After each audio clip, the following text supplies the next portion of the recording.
Hey, good morning. Can you all hear me? I'm having some I don't know what's going on. This thing was kind of getting a little spotty.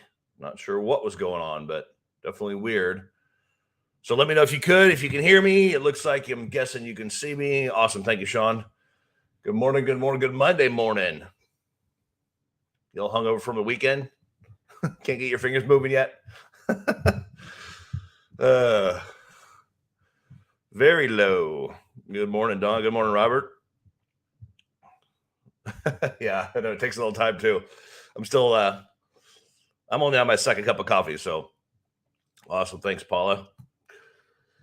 So let's start off, and y'all start throwing ticker symbols in there if you want. If you want to start looking at stuff, I was looking to see if there's any big news coming up this morning, anything happening. We'll look at what's going to happen, what's coming out this week.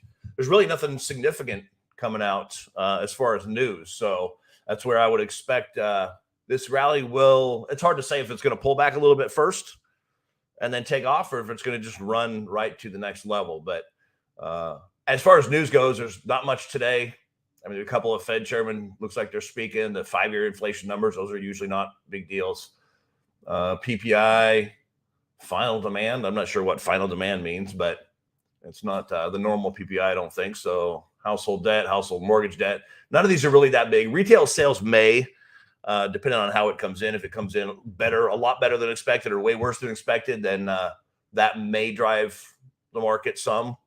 Obviously, that sector could have an effect on if they're worse than expected. So hard to say. Import. I mean, it looks like retail sales are about the only thing that are really significant at this point. Jobless claims, building permits, housing stuff. That could affect the housing sector if it's a lot worse or better than expected.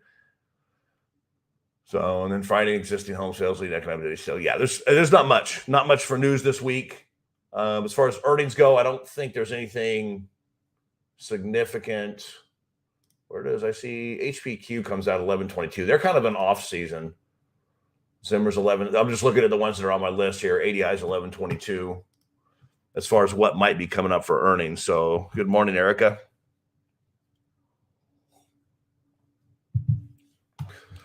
So we shall see if there's anything else. Earnings. Yeah, AMAT, is that earnings? 11:23, AMAT. Oh, Bank of America is doing a dividend. Kroger, 11:14 earnings. Kroger's been kind of crazy lately. It's popped up on the radar with some decent patterns lately. But it just tagged the 200-day the other day. PANW. So most of the big name are out for earnings. So, but what you're looking at there is the SPX, right? And it's hard to say where this thing's going, right? Never ever know, and especially in this crazy wild market that changes, seems like every other day. And the whole Bitcoin fiasco last week, who knows what that will create. I did see that the CEO of what's the other company? Well, Binance came out and said that they were creating some, I don't remember what they called it exactly, but basically a backup fund. So if crypto exchanges collapse like FTX did, then there's some type of backup. So they're trying to move towards a regulated environment where things can't just die like they are. I mean, a lot of crypto in the last year and a half has just crashed to nothing and gone away, which isn't. I've never been a huge believer in it. I love the concept of it, but as far as considered an asset when it's really, what value is there? I mean, there's a lot of people that are hardcore crypto believers, and that's fine. It's just that I don't see it lasting long term because there's no real asset. It's not gold. It's not silver. It's not real estate. There's no company there. There's no actual earnings. It's just an idea. So, but then again, I mean, so is currency, right? Kind of, except that it's not. Currency is actually, well, it should be based off gold, but it's no longer is. But there's at least the ability, right? It's based on the full faith and credit of the U.S. government and its ability to tax its citizens. So there is some type of ability there to at least generate revenue, right, and cover whatever debt there might be. So crypto agnostic, that's a good way to put it. I like it. That's essentially what I am too. I guess that's a good way for me to say it. I'm going to steal that. Yeah, I don't really care either way. It's not something I play with or not, but I did years ago. I think it was 10 years ago. It was 2012 when it first started to kind of get a little bit of traction. Not much, but I remember there was I don't remember how I stumbled across it. I think somebody sent it to me and said, "Oh, you should look into this." There was the Bitcoin Foundation was looking for like a part-time promoter of Bitcoin. And I looked at it, looked into it. It was interesting. But and I think Bitcoin was like $200 or $300 a coin back then.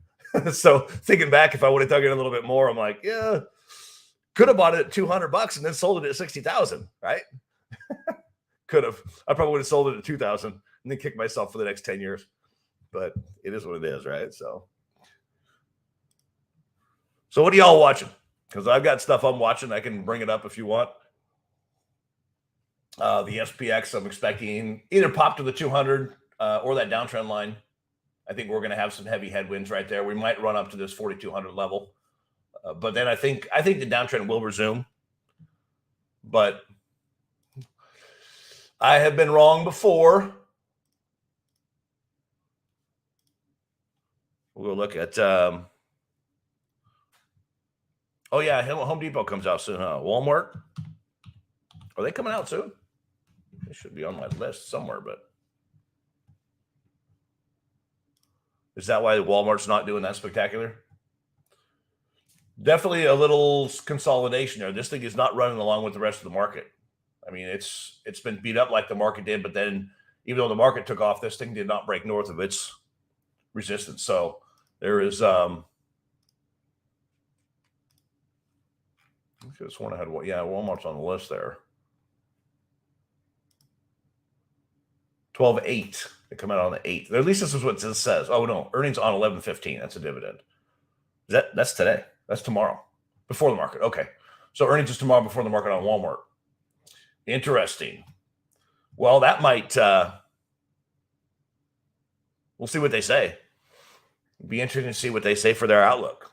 It appears from the stock price that people aren't excited about the earnings. Usually, if people think earnings are going to be good, they're going to run it up into. People are going to load up on buying it before the earnings, and it doesn't appear that's the case. So, who knows, right? It's always a crapshoot. They might come out and say things are, they missed earnings by 300%, and next quarter is going to be spectacular, so it'll go up, right? Anybody else baffled by the weird earnings stuff that comes out? It's like, wait a minute, they came out and beat their earnings, but they're getting tanked, right? That's what frustrates people, especially when you're new to the market. It's like, wait a minute, doesn't make sense. The market doesn't look backwards, right? The market looks forward. It doesn't say, what did you do last quarter? It's like, not like, what have you done for me lately? It's, what are you going to do for me in the future? So you got to remember that with regard to earnings, is that people aren't necessarily looking at what they came out and earned. They're looking and saying, okay, what are you going to do next quarter and the quarter after that? And how is your overall outlook on the economy? So Home Depot's Tuesday, and Target and Lowe's is Wednesday. Oh, interesting. I didn't know. Well, and I don't. That's the thing. I don't necessarily follow companies that are. Let's just look at those one-on-one. Unless a pattern pops up, I don't necessarily look at it, right? And there's Home Depot, and this is the one that kind of blew me away the other day. Was like, wait a minute, how come Home Depot's up? It was up 25 points. It was up 10 or 12% on the CPI number. And maybe this is anticipation of earnings for Home Depot. I don't know. But we definitely have some resistance there at 325. So, which it's a little bit, and y'all know I'm a bear, right? So this still kind of blows my mind when you look at Home Depot and the acceleration that it's had. And even recently, I mean, our highs are 400. We're really only, 30% from there? Not that far away, even though the economy is really not very good and looking like it's going to get worse. But some of these stocks are still a lot more elevated than I would think they would be. So, but we'll see. If they come out with good earnings, I could see them popping up to 325. I could see them popping to there before in anticipation of good earnings. But, well, there we go. And yeah, if it breaks through 325, there's not a whole lot to stop it from running up to, is that about 360 or so? I mean, there's a couple little spots in here. You got this little gap. I don't know what, there's this little bug flying around here. Where's my cat when you need her to eat that bug? Yeah, this is not, it's not super solid.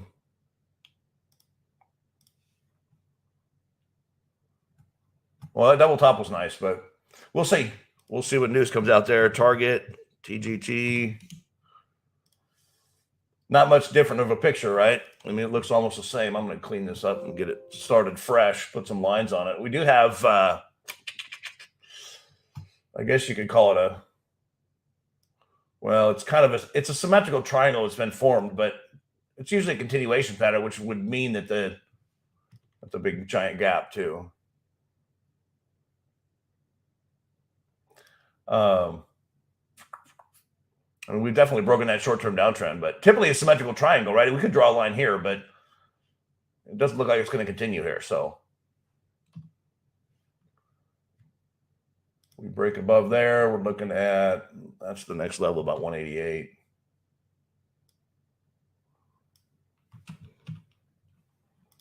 Whoops, wrong key. I'm still getting used to this different keyboard. So, morning, Karen.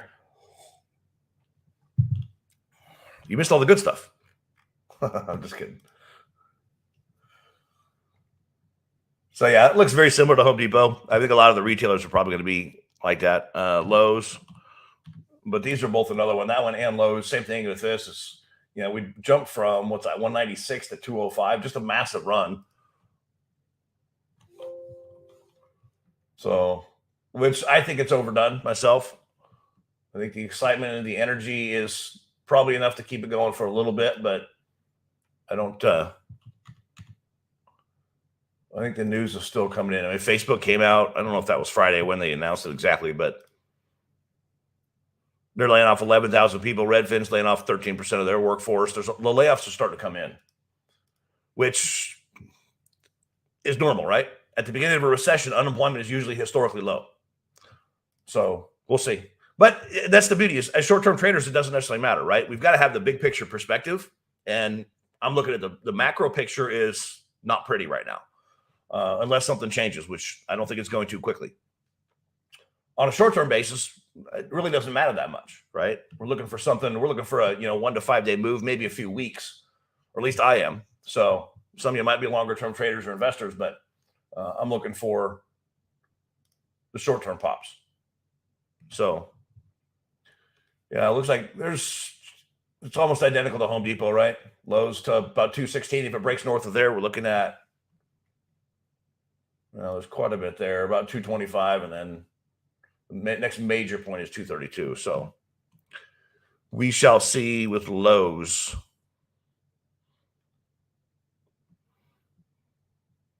Oh, I was like, BMO, what ticker symbol is that? I was just looking at the cap letters. Thanks, Trip. I appreciate that. I'll start showing you, if y'all have other tickers you want to look at, I'm going to start going through my list of things that I'm basically watching this week. So if you're not familiar with my style, I only go through my watch list once a week. And I find patterns that I like. I basically just whittle it down. There was on the list this week, on my scan this week, was 275 stocks. I just go through initially very quickly looking for a pattern, whittle it down to usually 50 to 70 stocks is what I come up with. And then I take that and whittle it down further to the best of the best pattern. So, and on AEM, we've got a beautiful looking ascending triangle on AEM.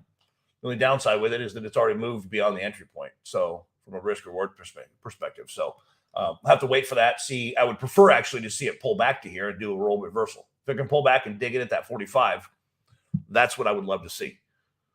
Baxter is, it did break a little bit north of that, what used to be a solid support. And this is one that got to go way back. There's not a whole lot. Once it broke this level about 54, there's not really anything to hold it from dropping all the way to 45, except the fact that it looks like it is probably pretty dramatically oversold. So whether or not it rolls back over that volume that we had with the break back above that is definitely not bull or bearish, but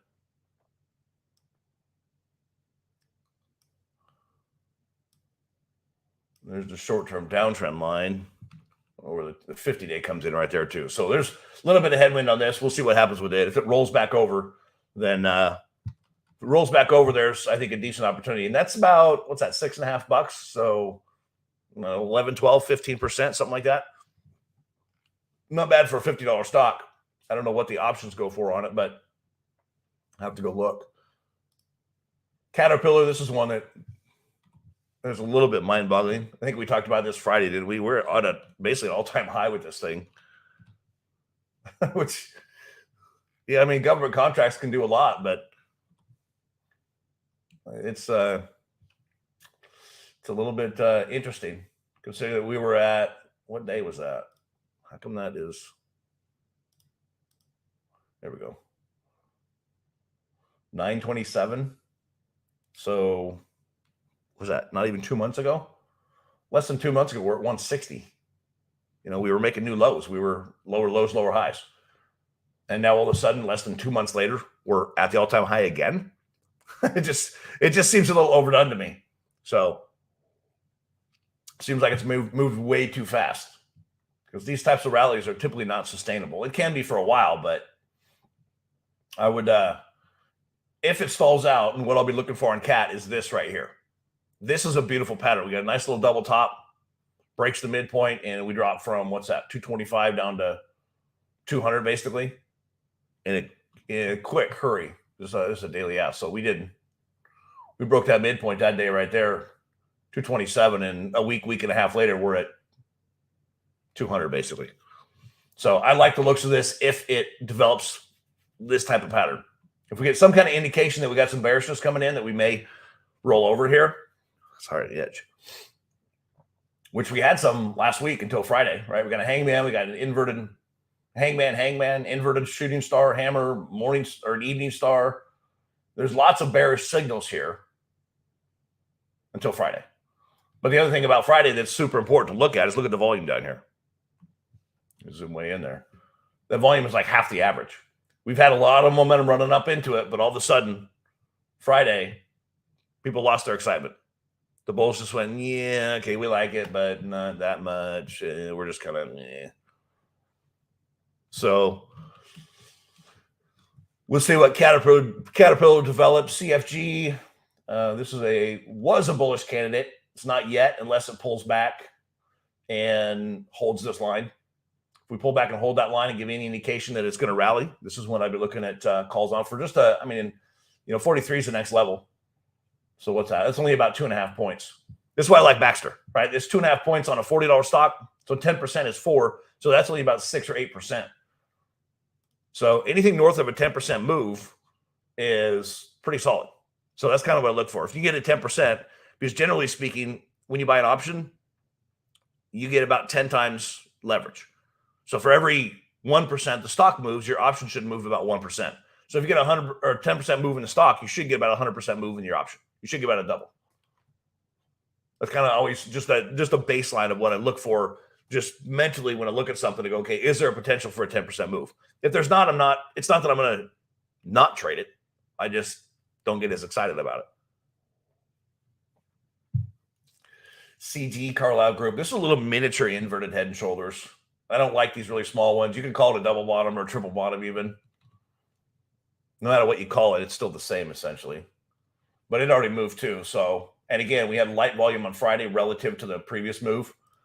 So watch out for that. Anytime you see a big move or lots of bullish move, but the volume is lighter, that is always a telltale sign. And it has been, especially this year. Because I've been in some positions where I was bearish and things popped against me, and I kept watching the volume, and the volume just kept dying and dying and dying. And based on that, I decided to hang on a little bit longer and leave a little bit more risk on the table. And sure enough, they turn around and then they would turn back over. So DVN, we've got a little head and shoulders on. Pretty nice looking one, actually. Left shoulder, right shoulder, head. About a 10-point move, which is solid, right? It's a $67 stock. Of course, I've got, that's the measured move. It probably won't go that far. I've got the target set for about $5.5, $6 of profit potential if it moves down. Of course, I've got two different trading plans on here, right? I got one at 70, 60. So if this was a rollover today or sometime in the next few days and trigger this, I'd take a small position. Maybe 2 or 3 contracts, maybe 5, depending on what it looks like and what the action looks like, and then have a stop right here. If it continues to drop and it breaks the neckline, right? Because you've probably heard me say this a million times. Don't get in before the break of the neckline. And that is true. This is not, I'm not playing the break of the neckline. I'm not playing the head and shoulders here. I'm looking at this $72 level and seeing, see, historically, there's an old resistance there in 2011. There's some back here in 2005, 2007. So this play with a small position would be based on that resistance level and having a rollover. If it continues, then I would add to it on a break of the neckline. So I'm dipping my toe in the water here, maybe 3, maybe 5 contracts. I would probably peel some of them out at the neckline.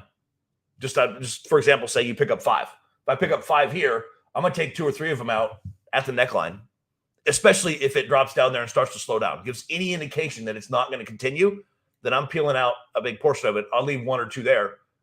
Then if it cracks the neckline, I'm already in position. I can add to it and then maybe take a bigger position if it looks good. If for some reason it just bleeds, then I already have a small position, right? That's the beauty of scaling. And if you don't scale now, then I would suggest you play with it some. Paper trade it or do it on a small scale with funded money and watch how much calmer you are. From an emotional standpoint, it's mind-boggling how much more relaxed you will be if you learn to just get in chunks, small pieces. International paper, this was a bearish wedge that was forming, got negated, but figured if it popped above that level, considering that we have this big window that's open, we could rally, and sure enough, that's what it's doing. It's too far gone now, so can't do anything with that unless it pulled back, but even then. J&J, this is one I got a little cranky about on Friday. I had the trading plan in place there on Thursday, and it gapped right through the entry point, though. There was some news. They came out, I don't know, was that earnings on theirs? They came out and said that their numbers were going to be terrible. So they came out and gave news and said that things were looking really bad for them. So obviously not big enough to make the market get scared, even though J&J is pretty much a household name, right? So it'll be interesting to see what Walmart does. The crazy cat, she might show up. She's over behind me right now. Or that way. So yeah, this was a little bit frustrating that J&J moved like that, and this is another reason, going back to the scaling, like I was just saying, there's a reason to scale. If I would have just picked up a couple contracts on Friday, or Thursday, if I look at this, go, well, there's a double top forming. It's aggressive to get in right here, but if I pick up just 2 or 3 contracts, a small position, then Friday I would have been super happy, right? But woulda, shoulda, coulda. It's always easy to look back and say, I should have done this, I should have done that. But the beauty is when you do that, then you'll understand exactly what I mean, because I've done that before where I've gotten in little positions like that and then it moves. Hence the reason I'm such a huge proponent of scaling. MGM, this one volume's pretty light on Friday, not tiny, but definitely pretty light. So we've got a breakout of an ascending triangle. So whether or not it continues, hard to say. The light volume definitely gives me pause.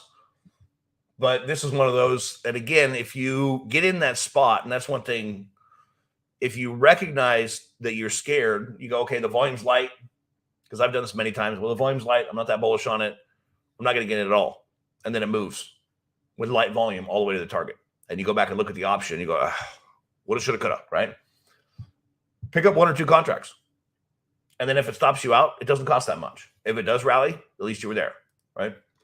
So this, even though there's almost always signs of bullishness and bearishness on every single trade, the question is there enough to the other side to keep you out of the trade, or you just maybe modify the position size? Oracle, I don't like that at all. There's a pennant pattern there, but it's run so far. Pinterest was looking for it to break down. It's just stuck in this range right now. Until it breaks out of that range, I'm not going to do anything with it. Range Resources, this is another one. We had a beautiful Head and Shoulders right there. Right. And this is for those of you that aren't familiar with patterns or you don't use patterns. This is one reason why I love them. There's a Head and Shoulders, and not only did it break, but it actually went a little bit beyond the expectation, and it did it quickly, right? We broke the neckline here on this day, 2 or 3 days dancing around. It gave you 2 or 3 days to get in the trade, and then boom, in 3 or 4 or 5 days, it tanked. Dropped all the way back to this 29 to 24. 5 points, that's like 15, 20%. Yeah. Great. There she is. Hopefully she's going to stab me in the back. UPS, this is another little miniature. You can call that whatever you want. Double bottom, triple bottom, miniature ascending triangle, miniature inverted Head and Shoulders, whatever it is. A break above that level was bullish, and it did, and it continued on Friday, but it's already halfway to the target, so it's not much left there. Let's see if we can crack through these last few here in the next couple minutes. So most of the, and this is the thing, some of these have already moved. There's WDC. We got a little miniature symmetrical triangle, which is typically a continuation pattern. They don't often act as reversals, but they are in this case. WMB. This one I like for the bearish side right now, depending on what obviously happens. But we're at that level right there. I think. Yeah, we're approaching all-time highs on this thing too. Well, we're above the 200 on that one. But we definitely have a hangman from Friday, not a lot of volume. So if this rolls over to the downside, then yeah, this is a pretty good target. We could, if things really got nasty like they did back here, I mean, it could drop all the way back here to 28 or so. So we'll see on that. This one I still like. It's on the radar. Walmart, obviously, got to wait for earnings to come out. And then Zimmer. This is another one that was looking for a downside move. And it doesn't look very big, but that's 22 to 19. That's $3 on a $20, $22 stock is about 14%. So, hey, Erica, I know she showed up. I think she found that bug. She's my new bug hunter. There's this little bug floating around. It's probably some little fruit fly or something like that. I don't know. I've got a few little plants kind of scattered around the house, and I think they're munching on those, but she's eating them. So that's good. Any other real quick you want to take a peek at? Because we are out of time. I didn't plan on getting a cat. Some lady just offered and said, "You want her for nothing?" I was like, okay. My kids wanted one, so I was like, all right. I don't have time for a dog, so I'd like to have a dog, but just they're too much maintenance. I don't have time for that. So cats are pretty easy and low maintenance, except for her. She's like a dog. She follows me around, and if I leave, I come back. She's sitting at the door waiting for me. So, but yeah, she's pretty awesome. So she's a Maine Coon, so apparently they're dog-like. So I kind of get the best of both worlds. Anyway. All right. Well, thanks for all coming and hanging out, and hopefully I'll get to come back and fill in for Rob again soon, because I always have fun doing this. So y'all take care. Have a great week. God bless. Bye-bye.